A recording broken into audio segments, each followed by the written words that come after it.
നമ്മുടെ കൊച്ചുമകൻ ശ്രീനന്ദിൻ്റെ 12ാം പിറന്നാൾ പപ്പായ മുറിച്ച് ആഘോഷിക്കാൻ പോവുകയാണ്.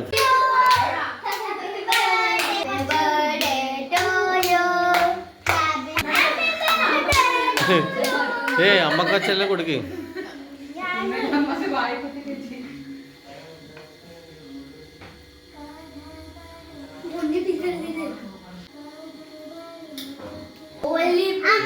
ഓന് കൊടുക്ക് വിജേഷ.